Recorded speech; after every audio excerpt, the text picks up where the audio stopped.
Полжовот и розовата грмушка. Ханс Христијан Андерсен. Околу градината се протегаше ограда од лескови грмушки, а зад неа се простираше полето и ливадите на која пасеа крави и овци. Среде градината се ширеше расцутената розова грмушка. Под неа седеше еден полжав кој многу нешто носеше во себе си, се носеше самиот себе. "Почекајте само додека да дојде моето време," велеше тој. "Јас ќе сторам многу повеќе отколку да цутат рози од мене или да раѓам лешници или да давам млеко како кравите и овците." "Од вас многу очекувам," рече розовата грмушка. "Смеам ли да ве прашам кога ќе стане тоа?" Мене ми треба многу време за тоа," одговори полжовот. "Вие секогаш некаде брзате. Тоа ја намалува убавината на неизвестноста." Идната година полжовот лежеше речиси на истото место под розовата грмушка, која најнапред се наполни со пупки, а потоа расцути во секогаш свежи и мирисни рози. Полжовот се подаде од под својата куќерка, ги испражи рокчињата и пак ги вовлече. "Се како и минатата година, нема никаков напредок. Розовата грмушка дава само рози и ништо повеќе." Помина летото, помина јесента. Розовата грмушка постојано пупеше и цутеше, се додека не падна снег и не застоди и не стана влажно. Розовата грмушка се свитка кон земјата, а полжовот се вовлече во земјата. Почна новата година. Се појавија розите, се појави и полжовот. "Сега сте веќе старо розово дрво. Треба веќе да размислите како ќе исчезнете. Му го дадовте на светот сето она што го имавте во себе си, но дали тоа нешто значи? Е големо прашање, а јас нема време да размислувам за тоа.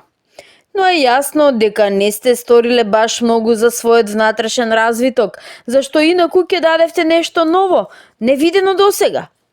Можете ли да одговорите на тоа? Наскоро ќе се претворите во суви прачки. Можете ли да разберете што сакам да кажам?" "Вие ме плашите," рече розата, "затоа никогаш не сум размислувала." "Вие никогаш не сте се заминемавале многу со размислување. Дали сте се запрашале некогаш зошто цутите и зошто токму така цутите, а не поинаку?" "Не," си призна розовата грмушка. "Весело си цутевме и не можевме поинаку. Сонцето беше толку топло, воздухот толку свеж, се напојувавме со свежа роса и дожд, дишевме и така си живеевме. Од земјата црпевме сила, од сонцето црпевме сила. Ни доаѓаше среќата, секогаш нова и голема, и затоа моравме секогаш да цутиме. Тоа беше нашиот живот, поинаку не можевме."